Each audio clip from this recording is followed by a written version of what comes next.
Olá, eu sou a professora Ana Cássia. Nossa aula vai ser hoje sobre traqueia e pulmão. Nossos objetivos são descrever o aspecto histofisiológico da traqueia e descrever o aspecto histofisiológico do pulmão. Então vamos começar pela traqueia, tá? Então a traqueia é o que a gente pode ver aqui. Ela é um tubo semiflexível que se estende da laringe até metade do tórax. Quando chega nessa região da metade do tórax, ela vai se bifurcar para formar os brônquios principais, que a gente vai falar deles quando a gente vai falando de pulmão. Então, do lado de cá, a gente consegue ver a traqueia próxima ao esôfago, tá? Então, vocês conseguem ver que essas duas estruturas, elas são contínuas, né? A traqueia e o esôfago. Na região contrária à parede que está próxima ao esôfago, a gente vai ter um anel de cartilagem. Esse anel de cartilagem ele vai ser muito importante funcionalmente, já que ele vai manter a traqueia sempre aberta. Então, a gente tem vários desses anéis ao longo da traqueia, tá? Já na porção que está próxima ao esôfago, a gente não tem um anel, e isso faz sentido também com relação à função. O esôfago, ele precisa se distender no momento que você está engolindo algum alimento. E essa parede aqui, ó, ela vai ser altamente flexível, já que ela vai ser rica em fibras elásticas. Além de fibras elásticas, ela também vai ter tecido conjuntivo com fibras colágenas e vai ter glândulas seromucosas, que vão embebedar a superfície, tá bom? A superfície, ela vai ser a região da mucosa. A região da mucosa vai ter um epitélio. Esse epitélio é pseudoestratificado, cilíndrico ciliado, com células caliciformes. E esse epitélio, ele é altamente funcional. Abaixo do epitélio, logo abaixo do epitélio, a gente tem uma lâmina própria. Essa lâmina própria, ela vai ser rica em células imunológicas, tecido conjuntivo. A gente vai ter a região da submucosa. A submucosa, nesse órgão, ela tende a ser tem um tecido conjuntivo mais frouxo do que a maioria dos órgãos. Depois a gente tem a porção da cartilagem, né, com todas as características de cartilagem, onde a gente vai ter pericôndrio fibroso, pericôndrio condrogênico, os grupos isógenos, os condrócitos, né? Lá no pericôndrio condrogênico, os condroblastos. Essa cartilagem aqui, essa imagem, ela é obtida do Ross, do livro de histologia Ross, que vai estar na bibliografia no final dessa aula. E essa cartilagem, essa traqueia, essa lâmina de traqueia foi oriunda de uma pessoa idosa. Essa pessoa já estava tendo metaplasia óssea, por isso que a gente vê aqui tecido ósseo, com aquele aspecto lamelar próprio do tecido ósseo, e também com medula, tá? Então, do lado de cá, mais uma vez, a gente consegue ver o epitélio, né? Óbvio que está distante, né? Mas a mucosa, a submucosa, que vai ter glândulas, ok, isso aqui é glândula, a submucosa, vai ter tecido conjuntivo, frouxo, células imunológicas, as células imunológicas vão estar na lâmina própria e também na mucosa, e a cartilagem. Como eu falei, já que essa pessoa é uma pessoa idosa, a cartilagem ela está sofrendo metaplasia, está sendo substituída por tecido ósseo, que não é muito legal porque vai afetar a flexibilidade, né, da estrutura da traqueia. Mas é comum do processo de envelhecimento.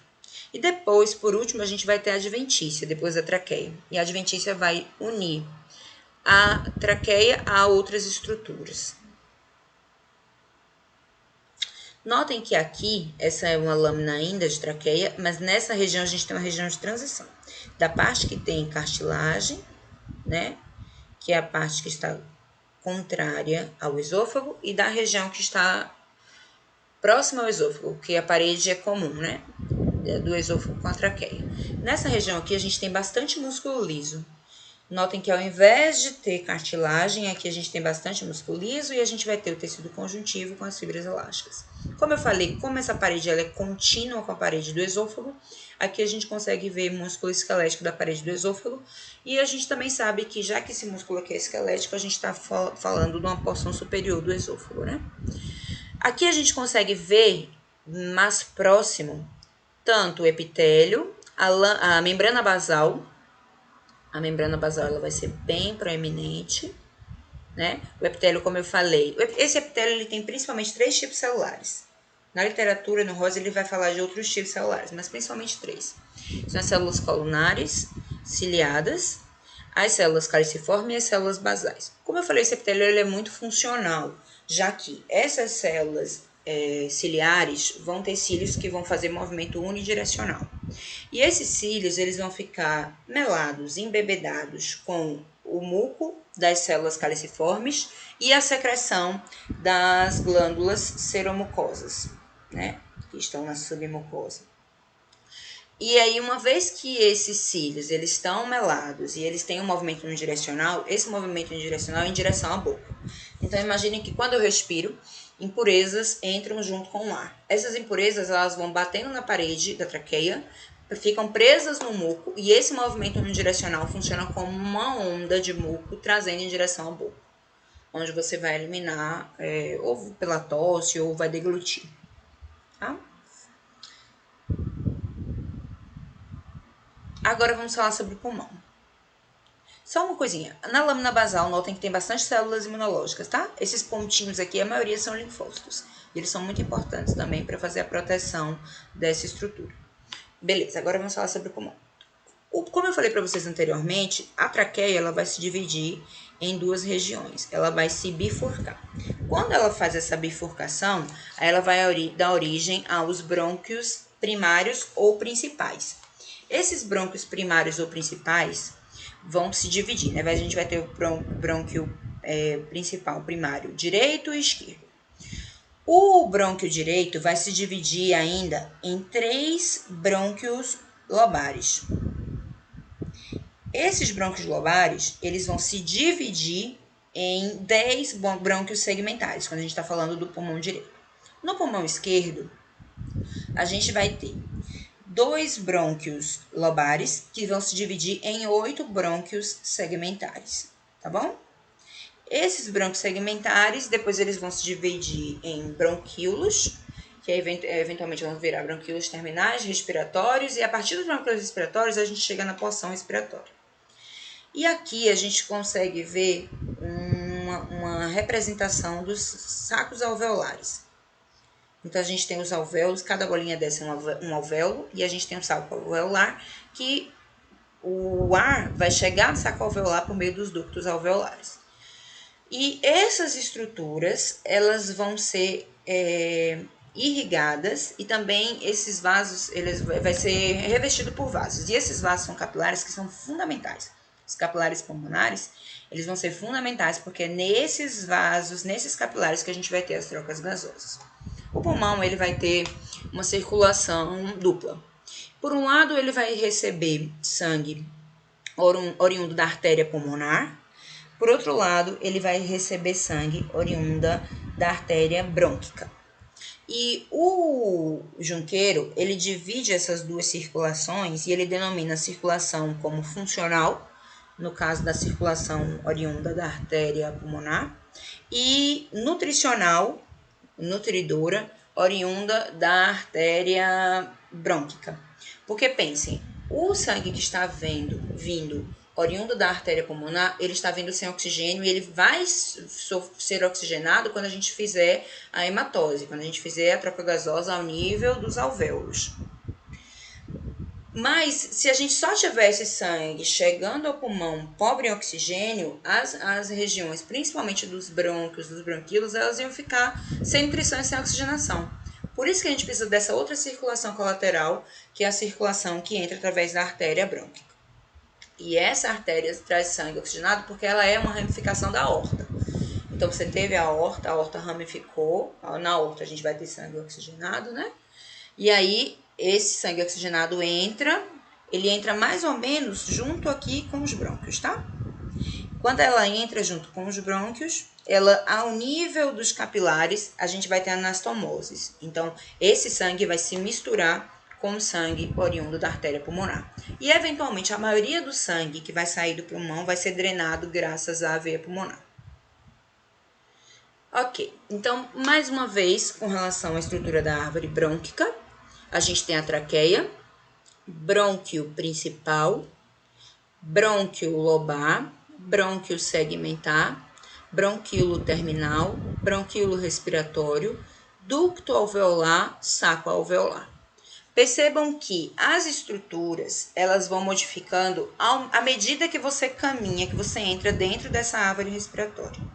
Então, quando você está lá na traqueia, o epitélio vai ser epitélio pseudoestratificado cilíndrico ciliado com células caliciformes, e as células elas vão ser bem altas. E ele vai ter todas essas estruturas: células caliciformes, células ciliadas, glândulas, cartilagem hialina, músculo liso e fibras elásticas. Mas à medida que você vai penetrando, algumas dessas estruturas elas vão modificando a presença, né? Elas vão estar presentes ou não. Os brônquios maiores, eles são muito parecidos com a traqueia. Tanto que você vê que eles têm todas as estruturas que a traqueia tem, só que eles podem ter em maior ou menor quantidade, né? Maria em menor quantidade, porque ele vai penetrando, vai mudando. Uma coisa que é bem visível é a mudança do epitélio. O epitélio nos brônquios maiores, ele é pseudoestratificado cilíndrico ciliado, mas as células elas tendem a ser mais baixas, não vai ser um epitélio tão alto. Quando você vem aqui para os brônquios lobares e segmentares, aí o epitélio vai ficar ainda menor, e aí nos segmentares ele já pode virar cilíndrico ao invés de pseudoestratificado. Nesses dois ele já pode virar cilíndrico ao invés de pseudoestratificado. E notem que as células caliciformes aqui elas vão ficando cada vez mais raras, exceto se tiver algum problema que leve ao aumento do número dessas células. As células ciliares continuam presentes. As glândulas elas também vão ficando mais raras à medida que a gente caminha nessa árvore brônquia. A cartilagem ela vai desaparecendo, o músculo liso ele permanece, porque o músculo liso vai ser muito importante, que o músculo liso vai controlar a entrada de ar, já que notem que ao redor daqui a gente tem várias fibras de músculo liso. E essas fibras de músculo liso elas ajudam a controlar o calibre dos brônquios, dos bronquíolos, né? O calibre da árvore. E ao nível de brônquios, de bronquíolos, vai ser muito importante para a condução do ar, já que essa região aqui é a região de condução, tá? O ar aqui, ele passa por aqui, e a gente tem a região de troca gasosa, que é a região respiratória. Então, essa musculatura lisa vai ser muito importante. E na traqueia também é importante. Por exemplo, a tosse acontece graças à contração dessa musculatura também. É importante para que a gente tenha a expulsão de substâncias indesejadas que podem ter entrado na traqueia. A gente também vai ter as fibras elásticas, e as fibras elásticas a gente vai ter em todo o pulmão. Por quê? Porque a gente precisa de bastante flexibilidade. E as fibras elásticas conferem essa estrutura ao tecido, né? Conferem essa característica ao tecido. Então, a gente vai ter em todo o pulmão fibras elásticas em grande quantidade. Aqui, mais uma vez, mostrando traqueia, a bifurcação para formar os brônquios primários, secundários, né? Aí, depois a gente vai ter os bronquíolos, terminal, respiratório, ducto alveolar, sacos alveolares. Porção respiratória, a partir do bronquíolo respiratório é porção respiratória. E anteriormente era porção condutora, ela vai conduzir o ar. Aqui está mostrando a porção, o bronquíolo terminal, que ainda é porção de condução, condutora. E a partir do bronquíolo respiratório, aí a gente vai ter porção respiratória. O bronquíolo respiratório, eu vou mostrar para vocês que ele tem umas áreas descontínuas, justamente para a gente ter a entrada dos ductos alveolares. Então, o ar vai passar, entrar no ducto alveolar. O ducto alveolar pode fazer troca gasosa, mas também tem função de condução do ar. O ar chega nos sacos alveolares, que são conjuntos de alvéolos. E a nível dos alvéolos, nas paredes dos alvéolos, a gente vai ter a hematose, as trocas gasosas, graças à barreira hematoaérea, que a gente vai começar já já. Então, aqui está mostrando uma representação disso, bronquíolo respiratório. Como eu falei para você, ele vai ter paredes descontínuas. Músculo liso, a gente vai ter músculo liso em toda a extensão. O Junqueira chama esses botõezinhos aqui de botões de músculo liso, que a gente tem nessas regiões meio septais. E o Junqueira chama de maçanetas, eu acho, de músculo liso, se eu não me engano. Tá? O que importa é que você vai ver que são estruturazinhas que ainda tem músculo liso, mesmo ao nível dos alvéolos, né? Dos ductos dos sacos alveolares. E no saco alveolar, a gente vai ter a parede do alvéolo, que vai ser muito importante, porque vai ser lá que vai acontecer a troca gasosa. O epitélio dos alvéolos vai ser uma mistura. Lembra que a gente mostrou anteriormente? Só continuando aqui, ó. O epitélio, quando você chega nos brônquios, nos maiores ele ainda pode ser cilíndrico, mas depois ele vira cúbico e depois ele vira uma mistura de cúbico com pavimentoso. Nos alvéolos, pneumócitos tipo 1 é pavimentoso, tipo 2 é cúbico. E aqui, só mais uma vez para vocês, eu estou mostrando bastante esses esquemas para vocês entenderem a estrutura tridimensional. Porque muitas vezes quando a gente olha a lâmina, a gente só vê aquela estrutura plana, né? E você não consegue fazer a correlação com o que era tridimensionalmente. Então, imaginem que numa estrutura tridimensional é como se eles fossem várias colmeiazinhas, né? São umas bolinhas. E, inclusive, além da gente ter o ar entrando através dos ductos alveolares nos sacos alveolares, entre sacos alveolares próximos, a gente tem, unindo os alvéolos, permitindo a comunicação entre os alvéolos de sacos alveolares diferentes, os poros alveolares. Eles são muito importantes, porque se você tiver a obstrução de uma região de condução de ar, você não vai ter a morte de toda essa estrutura, porque o ar vai continuar entrando aqui. Desse lado aqui, a gente também pode ver a questão que eu falei para vocês da circulação, né? Então, a gente vai ter uma artéria pulmonar, que vai, à medida que ela vai penetrando, ela tá vindo junto com o brônquio, o bronquilo. À medida que ela vai penetrando, ela vai mudando, né, de calibre. E aí a artéria vai virando arteríola e eventualmente vira capilar. O capilar, ele envolve os alvéolos e esse capilar vai permitir a troca gasosa e depois ele vai se transformar em vênulas e vai sair também do pulmão através da veia pulmonar, tá? Então, capilares, vênulas, veia pulmonar e aí sai do pulmão.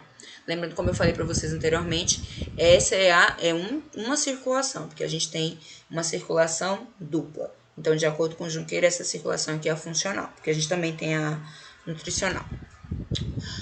Além da circulação sanguínea, a gente também tem circulação linfática. E o Junqueira, ele também divide essa circulação linfática em duas.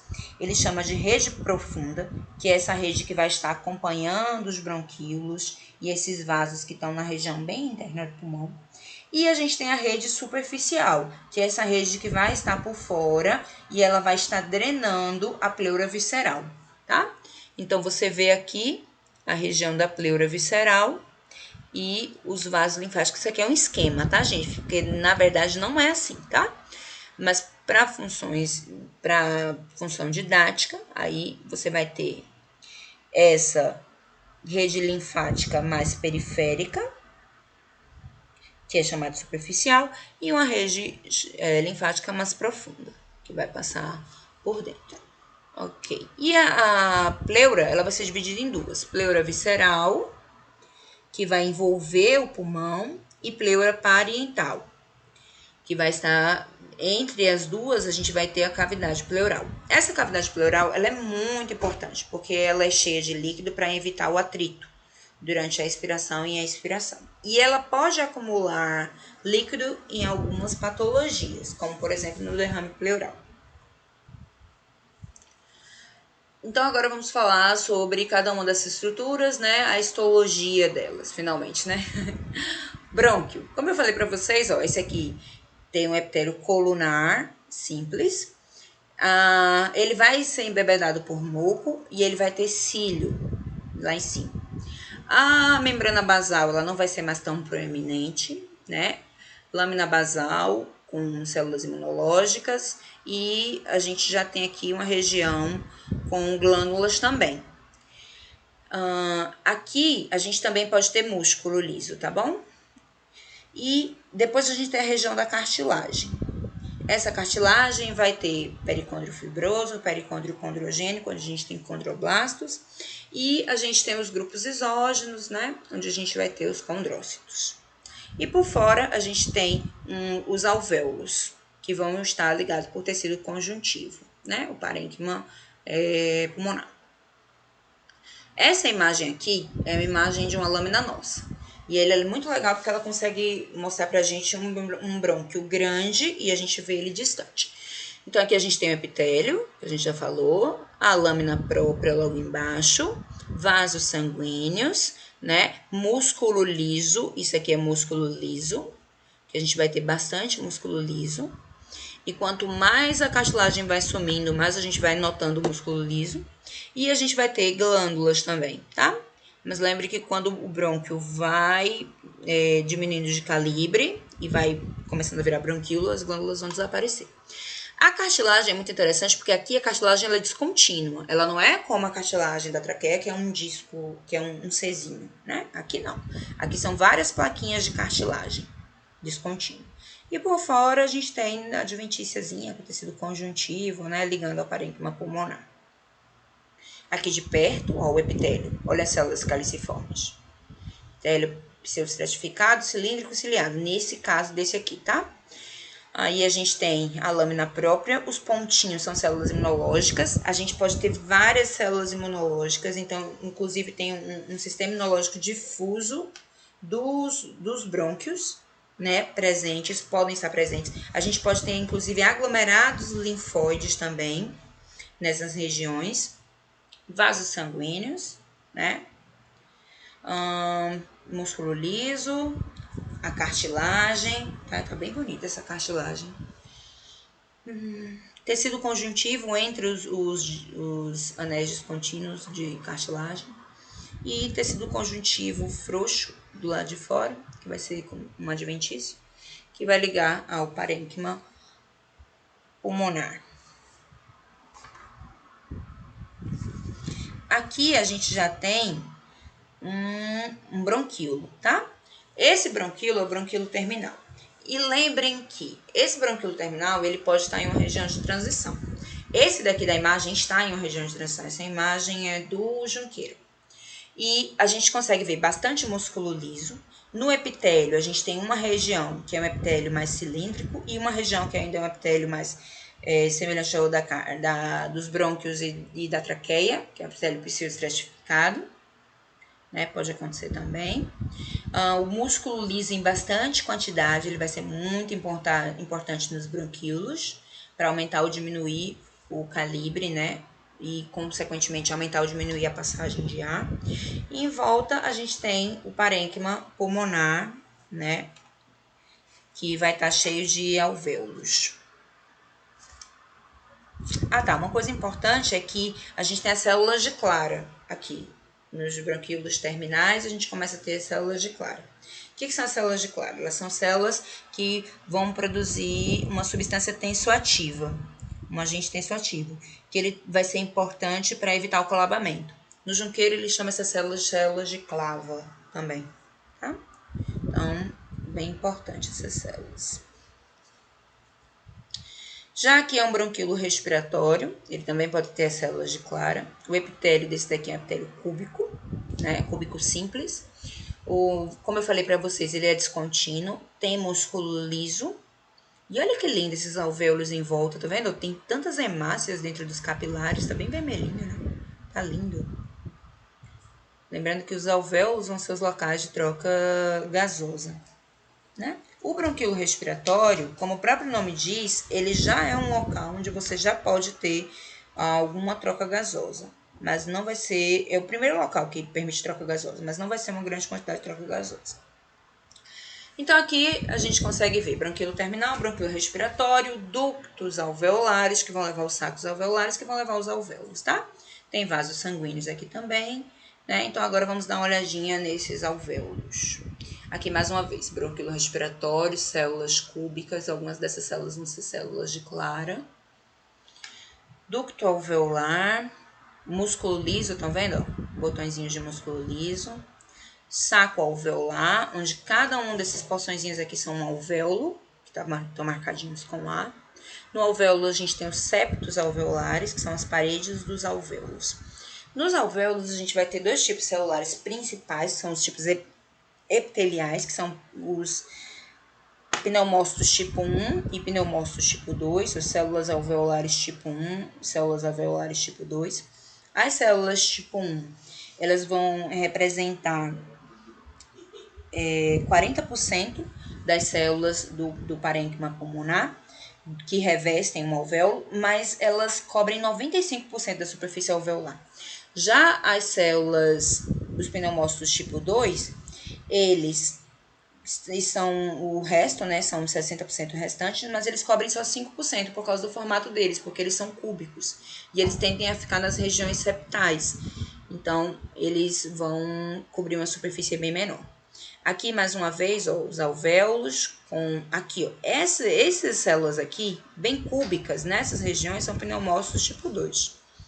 Ó, pneumócitos tipo 2, célula epitelial cúbica. Tem músculo liso, né, e pneumócitos tipo 2. Pneumócitos tipo 2 são muito importantes. Eles vão produzir o surfactante, que vai ser uma substância tensoativa, cujo principal componente é o dipamiltoil fosfatidilcolina, que é chamado de DPPC, e ele também tem outras proteínas, né? Esse surfactante ele vai ser composto não só de proteínas, mas tem componente lipídico também. E ele é muito importante porque ele reveste a superfície do alvéolo e ele diminui a tensão superficial. Então, quando você inala o ar e o ar vem cheio de umidade, essa água ela vai para a superfície do alvéolo, mas ela não impede a abertura do alvéolo quando você expira. Porque se não tivesse o surfactante para quebrar essa tensão superficial, quando você expirasse, as paredes do alvéolo iam fechar e não iam abrir mais. Vamos entender isso. Então, eu vou fazer uma analogia com o que acontece com essas bexigas de festa. Experimenta pegar uma bexiga de festa e enche ela de água. A bexiga de festa, se você já encheu ela, você já notou que ela tem um pozinho dentro. Esse pozinho impede que quando você está enchendo a bexiga, o ar que você está soprando ali, rico em umidade, né? Ele não vai colar as paredes se por acaso você não conseguir encher a bexiga de primeiro. Então, tenta encher a bexiga, não conseguir. Quando você pega essa bexiga e fecha as paredes da bexiga, ela vai conseguir, depois você vai conseguir encher ela novamente, por causa desse pozinho. Mas se você coloca água, a água, ela dissolve esse pozinho, e aí, se você esvaziar a água e tentar encher com ar, você não vai mais conseguir, porque a tensão superficial da água vai colar as paredes do balão, da bexiga. Entendeu? É algo semelhante que aconteceria com o pulmão e acontece em algumas patologias. Algumas patologias, elas dissolvem o DPPC, dissolvem, na verdade, o surfactante, e aí você fica sem surfactante na superfície do alvéolo, e aí quando a pessoa expira, o alvéolo colaba e não abre mais, e esse processo chamado de atelectasia. Nesse caso, ele não chega a ser irreversível. Existe a atelectasia irreversível, tá? Mas ela pode ser reversível. Isso pode acontecer, por exemplo, nas pneumonias. Eu vou mostrar para vocês que nas pneumonias, o líquido ele pode entrar na luz do alvéolo. Se o líquido entra na luz do alvéolo, aí eu tenho um problema, porque esse líquido ele pode dissolver o surfactante. E aí essa solução surfactante pode levar ao colabamento dos alvéolos, né? Já que não tem essa substância para quebrar a superfície, a tensão superficial da água. Beleza. Então aqui, ó, mais uma vez, né, mostrando os septos, né, as paredes dos alvéolos. Lembrando que é nessa região que vai acontecer as trocas gasosas. Ó, notem como ela tá vermelhinha. Que aqui a gente tem os capilares alveolares, onde esses capilares eles são tão fininhos que as células elas passam enfileiradas. Então, a gente tem os pneumócitos tipo 1, que vão ter um epitélio achatado, os pneumócitos tipo 2, que vão ter epitélio cúbico. Lembrando que além dos pneumócitos, a gente também tem células endoteliais aí. Aqui está mostrando um esquema do pneumócito tipo 2. E o surfactante que eu falei que vai ser produzido pelo pneumócito tipo 2, os produtos para a produção desse surfactante, eles são oriundos dos vasos sanguíneos. Os vasos sanguíneos, eles possuem uma comunicação com essas células, tá? E graças a essa comunicação, substâncias químicas conseguem se difundir para a célula ou serem absorvidas, pode ser transporte ativo também, para as células, e essas substâncias vão ser os componentes que vão ajudar na produção do surfactante. Então, o surfactante, o componente proteico, já que a proteína vai ser produzido no retículo endoplasmático rugoso, e vai formar essas estruturas que a microscopia eletrônica são vistas dessa maneira aqui, são chamados de corpos lamelares, tá? Então, agora que a gente já viu o pneumócito tipo 1, o pneumócito tipo 2, vamos entender agora a barreira hematoaérea. A barreira hematoaérea, ela é muito importante, porque ela é o local onde a gente vai ter as trocas gasosas. Na barreira hematoaérea, a gente tem duas superfícies. A superfície fina, e que é delgada, a superfície delgada, e a superfície espessa. Então, aqui está mostrando, ó, isso aqui é uma microscopia eletrônica. Essa é a região delgada e essa é a região espessa, tá? Da barreira hematoaérea. Na barreira hematoaérea, nós vamos ter os seguintes componentes na região delgada. Na porção delgada, a gente vai ter uma fina camada de surfactante, a célula epitelial do tipo 1, o pneumócito tipo 1, né? A célula que também pode chamar de célula epitelial tipo 1, a lâmina basal da célula epitelial tipo 1, do pneumócito tipo 1, a lâmina basal do capilar, estão vendo aqui, ó? Isso aqui é o capilar, a lâmina basal do capilar e a célula endotelial capilar. Essas estruturas, elas vão formar uma barreira que não vão permitir a passagem de qualquer coisa. O que vai passar aqui nessa região delgada é ar, tá? Então, notem, aqui é um capilar também, isso aqui é uma hemácia dentro do capilar, tá bom? Então, o oxigênio entrou aqui dentro do alvéolo e ele vai ter um caminho, ó, um caminho muito mais curto para dentro das hemácias. Então, o capilar, o oxigênio entra dentro do alvéolo, passa por essa barreira hematoaérea, pela porção delgada, entra dentro da hemoglobina, das hemácias, e aí pode ser levado pelas hemácias. Lembrando que a gente também vai ter a troca gasosa. Então, entra o oxigênio, então sai o gás carbônico. A anidrase carbônica vai ser responsável pela liberação do gás carbônico. Já a porção espessa é uma porção que vai ser muito importante porque ela tem bastante tecido conjuntivo. E nessa porção espessa, a gente tem uma área de suporte, tem fibras elásticas também aqui. Essa porção espessa, ela também tem uma importância para a questão patológica, porque essa porção espessa vai ser o local onde a gente vai ter o acúmulo de líquido. Então, em algumas patologias, o líquido sai do plasma, entra dentro desse interstício, e esse líquido se acumula aqui, e como esse espaço é muito pequeno, ele pode cair dentro da luz do alvéolo, enchendo os alvéolos de líquido. Isso acontece na patologia, por exemplo, na patologia chamada de edema pulmonar. A gente tem o edema pulmonar cardiogênico e não cardiogênico. Inclusive, o edema pulmonar não cardiogênico tem relação com a lesão pulmonar aguda, que tem relação com a síndrome da insuficiência respiratória aguda, que a gente está observando agora com o coronavírus, né? Ok, então aqui é uma imagem, né, de microscopia óptica corada com HE.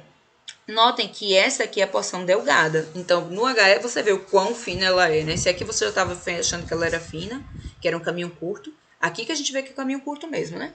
Então, a gente tem essa porção delgada e olha a hemácia aqui dentro. O ar entra no alvéolo e o oxigênio se difunde para dentro da hemácia e o gás carbônico vai para a luz do alvéolo para ser eliminado. E aqui está mostrando isso, ó. Lúmen do alvéolo, luz do alvéolo. O oxigênio entra por essa barreira, né? Quais vão ser os componentes da barreira? Ó, surfactante, o epitélio alveolar, pneumócito tipo 1, né? Lâminas basais, a gente tem a lâmina basal do pneumócito tipo 1 e do pneumócito tipo 2, elas às vezes podem se fundir. E a célula do endotélio, né? Vascular, a célula, o citoplasma, a membrana plasmática da célula. E aqui a gente tem a luz do capilar, olha a hemácia. Então, oxigênio entra, gás carbônico sai. E aí a gente tem a hematose. Além desses tipos celulares que a gente falou anteriormente, a gente tem os macrófagos alveolares. Os macrófagos alveolares são muito importantes, porque eles vão fazer a limpeza, eles têm função imunológica, né? Então, eles vão estar o tempo todo caminhando aí na superfície. Ele caminha no surfactante, tá? Então, embora você veja ele assim dentro da luz do alvéolo, você pensa que ele tá voando dentro do alvéolo, mas tá não, tá? Ele tá presinho no surfactante. Então, ele fica ali e qualquer micro-organismo ou partícula que tenha entrado, ele fagocita. Ele pode chamar de célula de poeira justamente por causa disso, porque ele pode fagocitar bastante poeira, tá? E ele também vai estar envolvido em alguns processos patológicos, inclusive na insuficiência cardíaca. As hemácias, a insuficiência cardíaca pode levar ao edema pulmonar, a insuficiência cardíaca pode levar à hemorragia pulmonar. As hemácias caem aqui dentro da luz do alvéolo, os macrófagos podem fagocitar essas hemácias e eles podem ficar cheios de hemosiderina. Aí formam umas células, uma cor meio parda, né? Então, também eles são importantes nessa situação aí. Aqui tá mostrando mais uma vez, ó, como é fininho a barreira, né? Aqui é a luz do capilar. Aqui é uma célula do endotélio capilar, tá? A célula do endotélio capilar tem um epitélio mais pavimentoso do que o pneumócito tipo 1. Que tem o epitélio não, o núcleo. O núcleo é mais achatado na célula capilar do que no pneumócito tipo 1. Aqui também o macrófago alveolar, pneumócito tipo 2, nas regiões mais septais. A luz do capilar, então tem outras células imunológicas aqui dentro também. Hemácias passando aqui, ó, que lindo, elas passando dentro do capilar, como eu falei pra vocês. Aqui, para finalizar, a gente vai ter a pleura, tá? Então, a pleura visceral, ela vai ser nada mais, nada menos do que mesotélio, que é epitélio pavimentoso simples. Então, aqui você vê o núcleo das células pavimentosas, do epitélio pavimentoso simples, tá? Aqui a gente também pode ver as células pavimentosas do epitélio pavimentoso simples, que vai formar a pleura visceral. E, mais uma vez, alvéolos, septos alveolares. E esses são os 2 livros que eu usei como bibliografia para essa aula e que a gente vai usar para estudar, né?